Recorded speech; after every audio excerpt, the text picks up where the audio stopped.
Well, I've done myself a mischief, boys. I've been caught driving my illegal, outrageous car on the roads of Australia, endangering the lives of others, and someone's not happy. What's up, guys? My name is Zach, and today I got a message in the mail from the Department of Transport. Now, I'm not gonna put my address in this video right here, but I have a letter right here from the Senior Transport Inspector from the Vehicle Inspection District in Zilmere, Queensland. There's no phone number there, so I can't call anyone or do anything. Yeah, bit odd. This is a very odd letter that I honestly never thought I would get, and it's also quite humorous as well. There's a lot of mistakes in it, which I find very funny for an official letter. But I'm going to show you guys exactly what this says, and trust me, it's actually pretty funny. So to start off, if you guys know, I have this beautiful car, which you currently can't see right here. I'm going to chuck a photo up on the screen. This right here is my 2008 Ford FG Falcon. Now, it's a turbo. I've had it roughly for about 1.5 years now. It's pushing about 440 horsepower, and I've spent a lot of money just trying to make this car the nicest possible thing in the world. You know, upgrade the brakes, make it have a little bit more power. I put decent coilovers in it. I put MCA purples all around. It cost me about 2.5 grand for that whole exercise. Just all around, the car is like super nice. Lovely to drive on the road. We do heaps of road trips with it. You know, I recently took this down to Victoria and, you know, didn't skip a beat the whole way. Ran on 98 the whole way down. Absolutely loved it. Didn't overheat. Went through 45-degree days with bushfires and smoke and everything. This car took everything. But no, good old Karen, who drives a stock RAV4, apparently doesn't like my car. Here is a letter from the Transport Department, and I cannot wait to read you this letter. So this letter is addressed to Mr. Zachary James Baldwin. Number plate ZAC1235. It's my plate, apparently. Like, I'm not even joking. It says 1235. I'm not quite sure. Make, Ford, body shape, Ford, registration, cat, sedan. Oh, category, sorry, yes, sedan. It's a sedan, yeah, cool. And now actually, I thought this letter was really interesting because I actually live in an apartment, like a duplex, which has actually got 2 separate addresses, right, under the same number. Unit 1, Unit 2, we have like A, B, you know, all that sort of stuff. This one was just addressed to the main complex by itself, and somehow it went to the right letterbox, but you know, whatever. And this is what it states. On the 3rd of December 2019, and I only just got this, Queensland Transport has the responsibility of ensuring that all road users within the state travel in the safest possible manner. As a result, the department has implemented a series of initiatives which will result in a reduction of potentially unsafe vehicles being driven on our roads. The above mentioned vehicle, for which you were recorded as the registered owner, was recently cited in an apparently defective condition. Namely, your vehicle is alleged to be too low and has a noisy exhaust. You guys all know that this car here is literally like the quietest thing in the history of the world. I am so confused. And this was recorded at 6 a.m. on the 10th of the 11th, 2019. So that makes me think, what was I doing at 6 a.m. on a Sunday morning? So then I went and consulted Sarah's diary. Sarah keeps a track of literally everything that she possibly does over that time. And on the 10th of the 11th, actually no, sorry, the 9th of the 11th, the night before, was my housewarming party. Now, I'm not going to go into too much detail about how that went, but we basically stayed up until 3 a.m. and I was blind drunk. So how I was driving at 6 a.m. the next morning whilst I was still in bed is very odd. But anyway, the letter goes on. Your vehicle is alleged to be too low and has a noisy exhaust at 6 a.m. Wait, this is so confusing. Vehicle is alleged to be too low and has a noisy exhaust on 6 a.m. at the 10th of the 11th, 2019. On Gympie Road onto Bruce Highway, Marumba Downs, Griffin. Oh yeah, sorry, I didn't mean to yell that, but it's all in caps. So I had to yell it. In the interest of road safety, your cooperation is sought in having any mechanical related defects examined and rectified as soon as possible. Should your vehicle be cited in apparently defective condition, you may be required to present your vehicle for a compulsory comprehensive safety inspection at a Queensland Transport Vehicle Inspection Centre. Basically saying that if someone or a police person or anyone was to see my car and defect it, that they would defect it. A fee may be applied for this inspection. Right, okay. So I have absolutely no idea how this possibly came about, and literally it has so many mistakes in it. It kind of made me think, is it actually legit? No, I'm not quite, I don't know, to be honest, I don't know. It literally came as a it literally has the Queensland government logo right there. It says it's from the Senior Transport Inspector, but as you can see right here, that's where the telephone number is supposed to be, and it doesn't have a telephone number there, so I can't even call them and ask them about why I potentially got this letter. So then I decided to do a little bit of research, and I found out that literally anyone can just go onto the website, call them up, and make a complaint about a car, and you can get one of these. How good's that? As far as I'm aware at the moment, you can't actually get someone's car defected by seeing it in person. But one thing I find super crazy is the fact that you can just call up and say that anyone's car is defectable. How sick's that? You want to play a really funny joke on your mate, you just basically go there with your rego and just go, oh yeah, my mate's car, he's a bit low and he's got a loud exhaust and stuff like that. And then you can actually make him go to the transport department and go fix up his car. That's hilarious. If your ex-boyfriend's car is a little bit too loud and it's annoying your parents, then yeah, definitely just call his car up, and without any evidence whatsoever, you can just make him go and get your car safety checked because it's fun, you know? And as I was saying, good old Karen driving a stock as a rock Toyota RAV4, cruising down the highway, and I don't know, maybe I could have accidentally cut her off, or maybe I was going 2 kilometers an hour, or maybe she couldn't go to speak to the manager quick enough, saw my car and just went, oh no, that's too low and too noisy, and I'm going to report it because it's illegal. So today I thought it'd be a really funny video to actually go over this car and actually see if what they claim to be too low and has a noisy exhaust is going to actually fit in with the regulations of what the Queensland government outline in their Road Safety Act or whatever it sort of is. So anyway, I'm gonna go do a little bit of research, come back to you guys with some facts, and then we're gonna get into trying to figure out why this car's defectable. So let's go have a look. Rightio, so let's address the first thing in this letter, and that is that the car is too low. So if you guys remember, I, a couple of months back, actually ended up going with MCA purples in this car, and absolutely brilliant coilovers. I love them without a doubt. And one thing that I said to Jean when we put them in was I want it to be legal. That is the biggest thing. I love the car looking the way that it is, all nice and low and stuff. However, when you start lowering Falcons too much, the geometry starts to get thrown off. And yeah, I went to Jean and I said, hey mate, look, I don't want the geometry to be thrown off. I want this car to still be safe and still be legal. This is where the car's sitting right now. Alright, so this is where my car is currently sitting. So as you guys can see, this is a set of 19-inch wheels, and you know, it tucks a little bit at the top of the tread, nothing crazy. And on the front, it doesn't go anywhere near as sort of low on the front, but the guards are actually higher. It kind of like sits on top of the tire. It's a really sort of nice looking setup, plus it doesn't wreck the geometry of the car, and it's actually you know, really nice to drive on. So anyway, I have bought a tape measure. Alright, so anywhere in Australia is pretty much going to have the same regulations and everything else as well in terms of a legal ride height for a car. It's a pretty well-known fact. This particular article I found on My Police Darling Downs, but it covers all of Australia. So let's have a little bit of a read. The road clearance of a motor vehicle must not be less than 100 mil or 10 centimeters at any part of the vehicle except for the point connected with the wheels and mud flaps. So you can have mud flaps and everything else as well, and they can go down below 100 mil, but you can't have anything else: exhaust, rear diff cradle, side skirts, front bar, rear bar, anything none of that can be below 100 mil. Police are able to utilize a measuring device to ensure that the height of your vehicle meets Australian design rules requirements.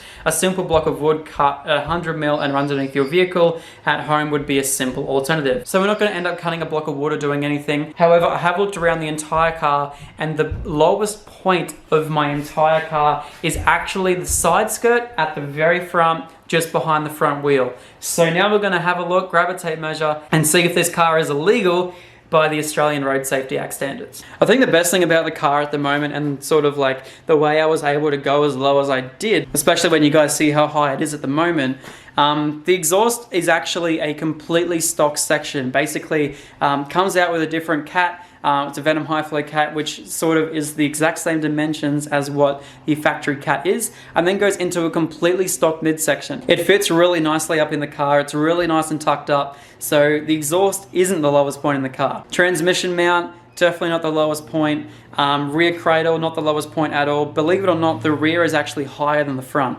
It's quite funny actually. Right, just to show you guys, this is the rear of my car. So right underneath the side skirt, probably one of these pins right here would literally be the lowest point at the back right here. And as you guys can see, that big red 10 right there does not reach it at all. This is actually 11.5 centimeters tall. All right, now coming around to the front, if we quickly find the lowest point here, probably one of these pins once again. We have a look so you guys can see. Look at that right there. I don't know how you guys are going to be able to see it, but that is 11 centimeters. Rightio, so some logical thinking by ZacBaldy in the past, and a trusty tape measure has concluded that Karen was wrong and my car is a legal height to drive on Australian roads. Alright, now to address how deafening my FG Falcon is.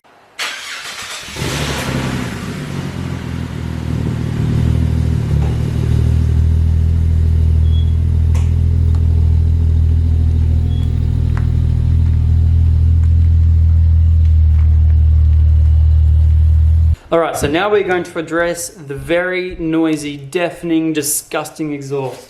So a lot of this is actually really uncommon knowledge, so that way no one's really searched it up, and there's not really many articles that show exactly the sort of test procedures and exactly where to place the microphones and how much to rev the car up to and how many decibels your car can be. A general rule of thumb is that a lot of people just say 95 decibels is the limit and then just send it after that. However, that's not actually the case for a 6-cylinder turbo.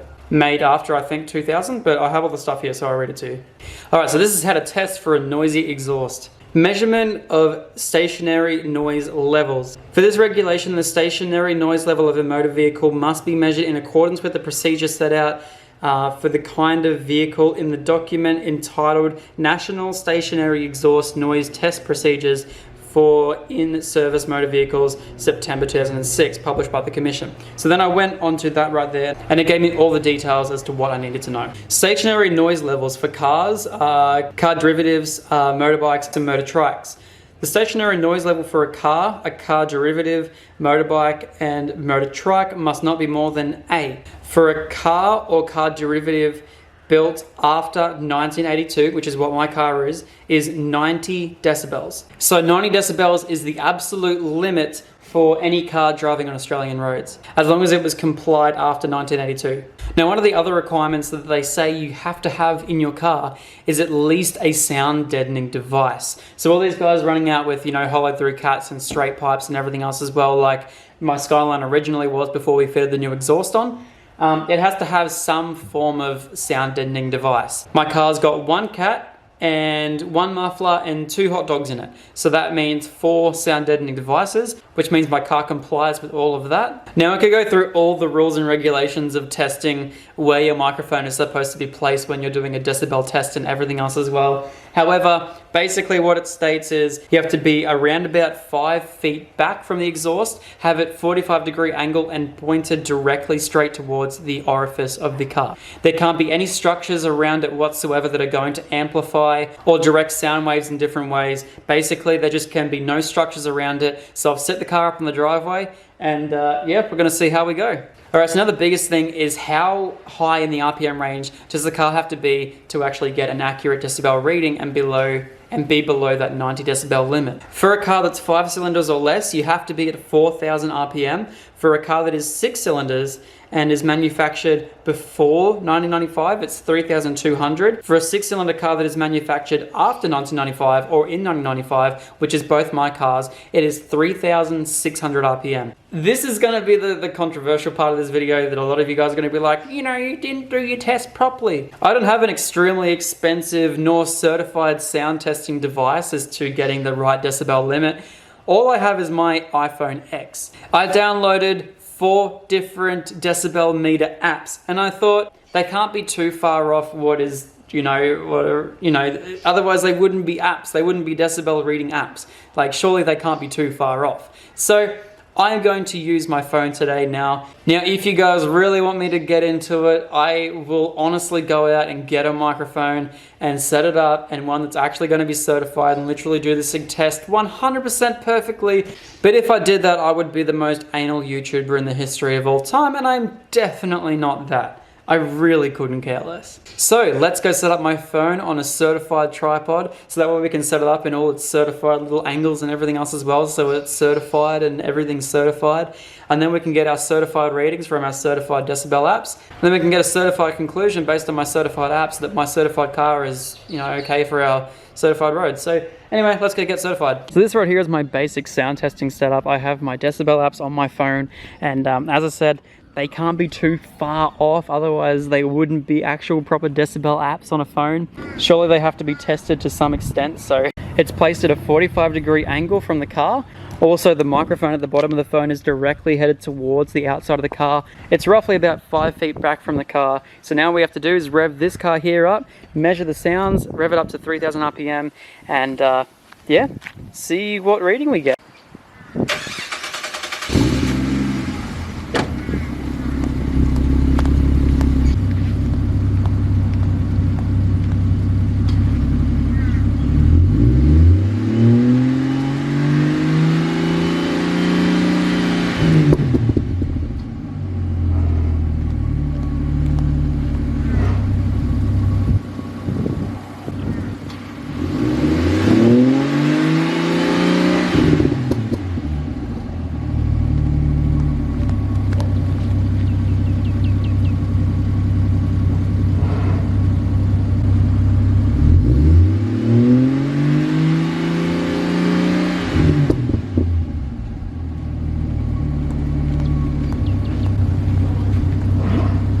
Sound testing.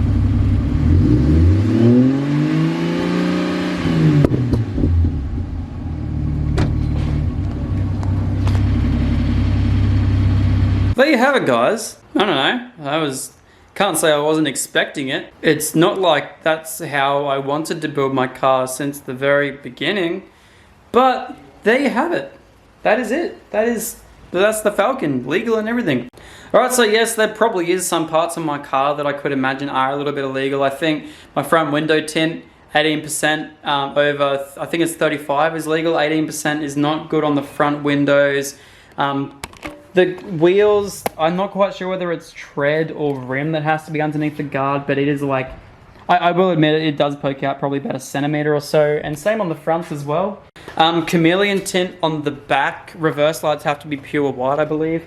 The chameleon tint makes the reverse lights go green. You can still see the indicator, but if a cop really wanted to have like a good day with my car, then they could probably get me for that. On the inside of the engine bay here, I think the only thing that they could do is, oh, the catch can down here. It has an uncovered filter right there, which I don't believe is legal. Apart from that, just like if you really wanted to get into it, the stuff on the car isn't mod plated, but you kind of get me. Everyone's car is going to be the same, if not worse than this. This is very, very tame for Australian roads, and it stands out a lot. But in the whole time I've owned it, I've never been pulled over in it. It's all the theory of if you have a nice looking car and it's nice and clean and you do it well, you do it nice and tidy, that they won't give you a hard time. You don't drive like an idiot. You keep it all nice and civil, and you'll be fine. You will be 100% fine. Oh yeah, I think there's an oil leak that I have to get to too. But that is a defect. That is an actual defect. An oil leak is a defect. So I think there's that, and that's it. So yeah, that's where I'm at with this car. I think it's pretty much it. I'm gonna see you guys upstairs. Well, there you have it, guys. Thank you so much for watching. I really appreciate it. And I'd also really appreciate it if you leave a like as well, because that'd be really sick. And also leave a comment in the comment section down below how stupid you think this letter is, whether it's even legit or not. I'm not even sure, but yeah, I guess we'll find out sooner or later. Anyway, guys, thank you so much for watching, and I'll see you all in the next one. Peace out.